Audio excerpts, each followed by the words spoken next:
বন্ধুরা, welcome to মহুয়া বিশেষ blog. আশা করি তোমরা সবাই ভালো আছো, আমিও ভালো আছি।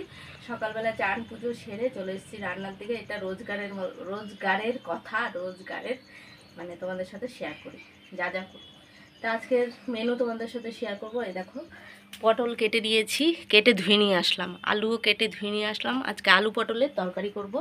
এদিকে ভাত আমার হয়ে গেছে, কড়াই বসিয়ে দিয়েছি। কড়াইতে আমি এখন তেল দিয়ে দেবো। আমাদের চা খাওয়া হয়ে গেছে। তো এখন আমি পটলের মশলাটা রেডি করব। আর এদিকে তোমার দাদাভাই আটা মাখা হয়ে গেছে, এখন ময়দাটা মাখবে। তো ময়দাটা মাখা হয়নি, আজকে ময়দা লুচিও হবে যেহেতু। আর বেগুন ভাজা করবো দেখে, দেখো বেগুনটাও কেটে ভিজিয়ে রেখেছি জলে, নাহলে না কালো হয়ে যায় যদি জলে না ভিজে। তা যাই হোক, যা যা রান্না করব, যা যা এসে করবো, সবই তোমাদের সাথে শেয়ার করব। ভিডিওটা কেউ স্কিপ না করে পুরো ভিডিওটা দেখবে আর বেশি বেশি করে শেয়ার করবে। তেলটা গরম হয়ে গেছে, এখন আমি পটলটা আগে ভেজে নেব। তো পটল কটা আগে ভেজে নিই, সব দিয়ে দিলাম। পটলটা ভাজা হচ্ছে এখনও, আর একটু লাল লাল হয়েছে, তারপরে নামাবো। ততক্ষণে ডালটা আমি গরম করে নিয়েছি একদম, কালকের যেহেতু ডালটা। এখন আমি এই দেখো গরম হয়ে গেছে, ফুটিয়ে নিয়েছি। আর দিয়ে এটা ভাজাটা হলেই পটলটা, তারপরে আলু ভাজা বসাবো। এই দেখো ভাজাগুলো হয়ে গেছে, আমি এই থালাটার মধ্যে এখন তুলে নেব। সব এক এক করে পটলগুলো তুলে নেব। এই দেখো পটলগুলো আমি ভাজাগুলো উঠিয়ে নিয়েছি।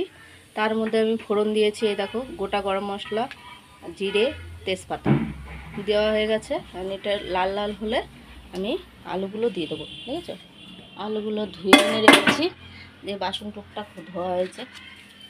আর এই দেখো এখন আমি আলুগুলো সব দিয়ে দেবো। এই যে আলু তো দিয়ে দিলাম, আলুগুলো ভেজে নেব। আর কতগুলো মশলা আমি রেডি করে নিয়েছি। এই দেখো টমেটো, কাঁচা লঙ্কা আর আদা আর জিরের গুঁড়ো, এই দিয়ে আজকে রান্না হবে আলু পটলের তরকারি। মশলাটা বেটে নিয়েছি, টমেটো, কাঁচা লঙ্কা, আদা আর জিরের গুঁড়ো দিয়ে দিয়েছিলাম, একবারে বেটে নিলাম। আর বেগুনটা নুন হলুদ মাখিয়ে রেখেছি। আর এদিকে আলুটা তো ভাজা এখনো হয়নি, হচ্ছে।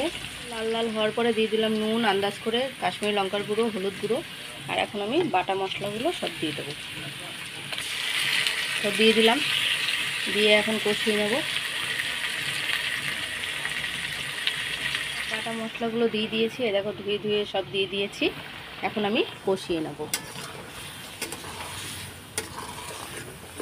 এই দেখো কষানো হয়ে এসছে। এখন আমি সব পটলগুলো দিয়ে একটু কষিয়ে নিয়ে তারপর জল দিয়ে দেবো। এই যে পটলগুলোও দিয়ে দিলাম। এইদিকে চায়ের জলও বসিয়ে দিয়েছি। এই দেখো কষানো হয়েই গেছে, এখন আমি জল দিয়ে দেবো। তো জল এই দেখো, খুব ঝোল হবে না, গামাখা গামাখা হবে। আর একটু দেবো জল, দেখো আন্দাজ করে পুরো জল দিয়ে দিয়েছি। এখন যেহেতু আলু পটলগুলো একটু সিদ্ধ হবে তার জন্য।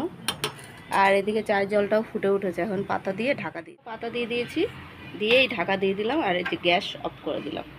দেখো বেগুনটা ভাজা বসিয়ে দিয়েছি। আর এদিকে তরকারিটা তো হচ্ছেই, কেন আলুটা একটু সিদ্ধ হবে, আর একটু, তাহলেই হয়ে যাবে।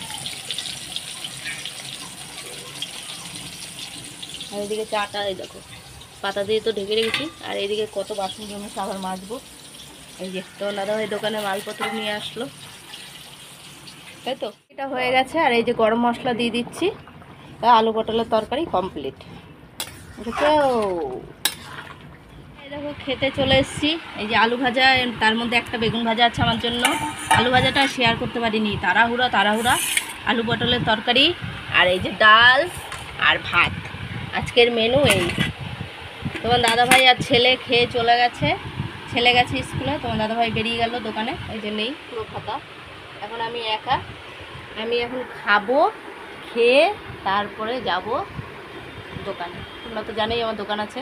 সব কাজকর্ম সেরে আসলাম, বাসন টাসন মেজে এসেছি, ঘর মোছা হয়ে গেছে, বারান্দাটা, গ্যাস মোছা হয়ে গেছে, সব হয়ে গেছে। এখন খাবো, খেয়েই আমার থালাটা ধুয়ে তারপর চলে যাব দোকানে যেতে হবে। তাড়াতাড়ি করছি, যা যা হবে সারাদিনে সবই শেয়ার করব তোমাদের সাথে। বন্ধুরা রাতের খাবার নিয়ে বসে পড়েছি। রাতের খাবার হচ্ছে এই দেখো আলু পটলের তরকারি, আলু ভাজা, ডাল, হাঁড়ির মধ্যে একটু তরকারিও রয়েছে। এখন এইসব দিয়ে এখন রাত্রে খাওয়াটা সেরে নেবো, কালকে যেহেতু দোকানও আছে।